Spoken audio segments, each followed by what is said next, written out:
Subscribe कीजिए daily trending news channel को और बेल के बटन को दबाइए और आने वाले इंटरेस्टिंग न्यूज के मजे पाइए।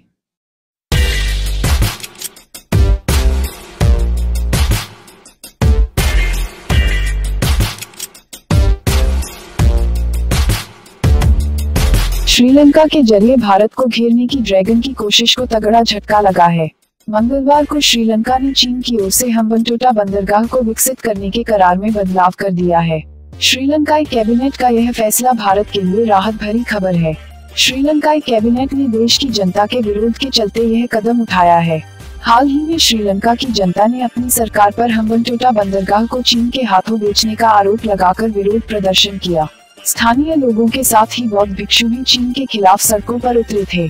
चीन ने भारत को घेरने के लिए श्रीलंका के दक्षिण में स्थित हम्बनटोटा बंदरगाह को विकसित करने और वहां चीनी निवेश बनाने का करार किया था। इसमें अहम बात यह थी कि चीन इस बंदरगाह को सैन्य गतिविधियों के लिए भी उपयोग कर सकता था। इसके तहत श्रीलंका सरकार ने चीन की सरकारी company China merchants port holding को 80% हिस्सेदारी देने की बात कही थी। इस बंदरगाह को विकसित करने में चीनी कंपनी 1.5 अरब डॉलर का निवेश करने जा रही थी। स्थानीय जनता के विरोध को देखते हुए श्रीलंका सरकार ने बंदरगाह को संचालन पर चीन की भूमिका को सीमित कर दिया है। साथ ही अब चीन इस बंदरगाह को सैन्य मकसद के लिए उपयोग नहीं कर सकेगा। श्रीलंका के इस कदम से भारत के साथ ही जापान और अमेरिका की चिंता दूर होगी। साल 2014 में चीनी पनडुब्बी के कोलंबो पहुंचने पर भारत के लिए खतरा बढ़ गया था। यहाँ पर चीनी की एक दूसरी कंपनी 1.4 अरब डॉलर के निवेश से पोर्ट सिटी बना रही है। भारत श्रीलंका को अपना दक्षिणी तट ही मानता है।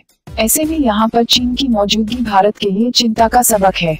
जब मई में पीएम नरेंद्र मोदी श्रीलंका के दौरे पर थे तो कोलंबो में चीनी पनडुब्बी को खड़ा करने की इजाजत नहीं दी गई थी।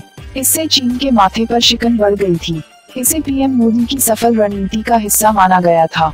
अब श्रीलंका का यह कदम भारत के हित में माना जा रहा है। डेली ट्रेंडिंग न्यूज की रिपोर्ट।